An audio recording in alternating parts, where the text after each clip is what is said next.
Canada has made a very ambitious, very important announcement regarding Indo-Pacific strategy, how it is going to impact or improve relations of Canada with all those countries which are associated with this Indo-Pacific region. Well, the Indo-Pacific region is one of the fastest growing regions economically in the world.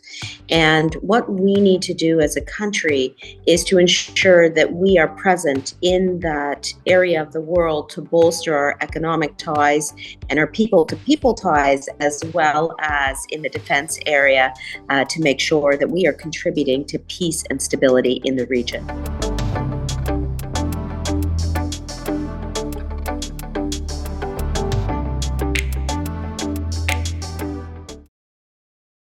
Once again, I have a Minister of Defense, Anita, Anand, with me.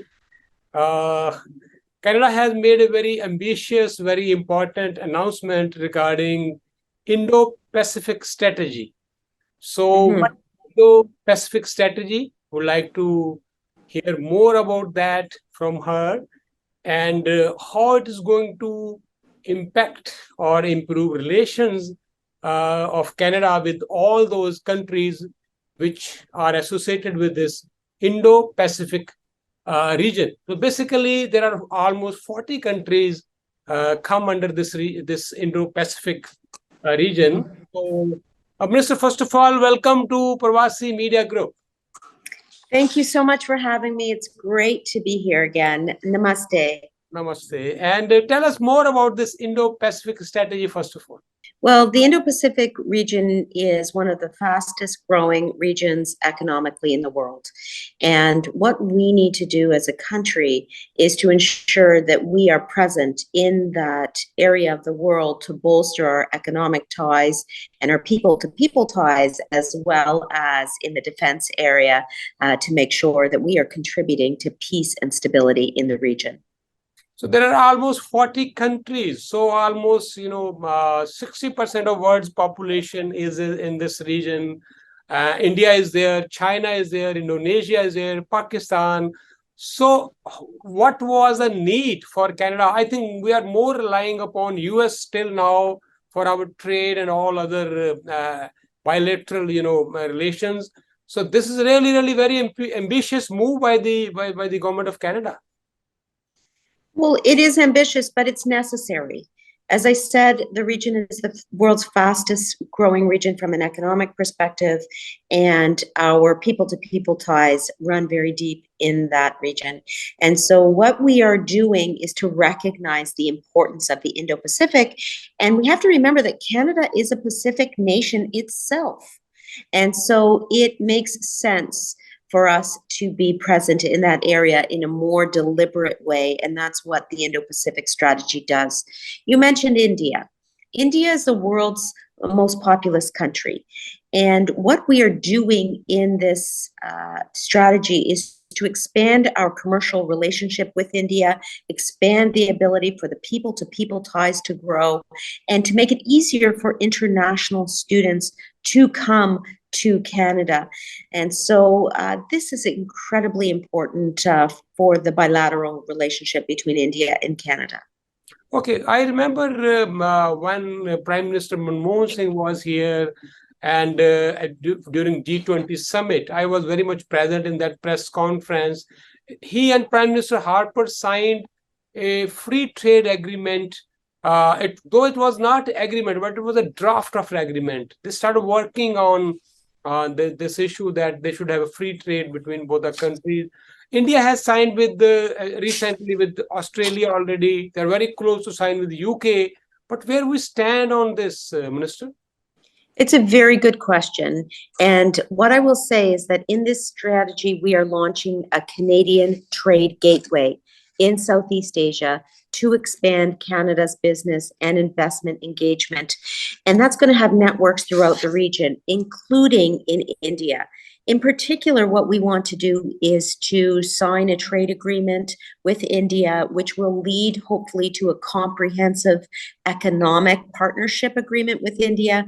We are also going to ensure that there's a Canada-India desk, which operates out of the Trade Commission services. And then finally, we are opening visa processing centers, both in New Delhi as well as Chandigarh. Why? Because it's so important for those people-to-people ties, business-to-business ties, to continue to grow, especially given India's leadership in the innovation sector. Okay, as far as your department is concerned, Canada will have more presence in this Indo-Pacific region, military-wise also, and Canada is going to invest a lot of money in that too. Tell us more about that. Well, thank you for asking, because you're right, that falls within my portfolio, the Minister of National Defense. And what we are going to do is to increase our naval deployments in the region. Right now, we have 2 frigates there. They participate in exercises with our allied, and in particular, Operation Projection is so important. So we're going to increase our naval presence by 1 frigate. So that's another ship going to be participating with our allies and partners in exercises like Operation Projection. In addition, what we are going to be doing is to increase Canadian participation in joint exercises with our allies and partners. This is going to be a very important part in terms of our multilateral presence in the area. And then thirdly, we are going to be offering Canadian-led military expertise in the area of interoperability, capabilities, sustainability, including with regards to women, peace and security initiatives, which Canada has taken a leadership role in for the past number of years. And then finally, in the area of cybersecurity and cyber capabilities, we will be enhancing our commitment to cyber partnerships with a number of countries. So you can see that from a defense and security perspective, those 4 pillars are very important in terms of an increased security presence in that area. Okay. And Canada is already a leader in, as far as the, climate change is concerned. In our country, we are taking lots of measures for that. So I have seen in this announcement that Canada will cooperate in the fight against climate change to these countries. Any specific kind of treaty or arrangement you are going to have with India or Pakistan or in that region? Well, I'm really glad you asked that, because the environmental component of the Indo-Pacific strategy is important. What we are doing in the strategy is to support oceans management initiatives. We are going to ensure that we are pursuing an initiative relating to disaster risk and resilience. We are going to be bolstering the commercial demonstration of Canadian clean technology, as well as working with Indo-Pacific countries to reduce the amount of plastic pollution. So it's an across-the-board environmental approach, which underlines Canada's priorities in this area. Okay, thank you so much, Minister. As you said right in the beginning, person to person, people to people, cooperation is equally important. But at the same time, India and Canada, I'm sure, has a lot of potential as far as bilateral trade is concerned. I remember one time the target was $50 billion a year. I don't know where we have reached yet, or are we close to that or still not? Well, what we are going to do, as I said, is to make sure that we are present in the region by bolstering trade and the economy generally. Trade in goods in 2021 was $4.6 billion in imports, $3 billion in exports. Trade in services in 2021, $2.4 billion in imports, $4.4 billion in exports. That just shows you the significance of the economic relationship between our countries. And this strategy is going to facilitate an even deeper economic relationship. And we're so pleased to be able to talk about it with you today. Thank you so much, Minister. There are many companies I know, they are interested in this climate change business, clean energy business. So they are eagerly waiting for more details. So when we get it, they are willing to go and invest in those countries with the help of the government of Canada. So we will wait for that further details. Sure, there is a tech briefing today, actually, which will provide more details relating to the underlying components of the Indo-Pacific strategy. So some more details will be contained in that tech briefing. And any additional questions, please don't hesitate to reach out to Global Affairs or to my department. Thank you so much. And last thing I would like to add at the end is that people who want to visit Canada, they are eagerly waiting, lined up for months to get the visa.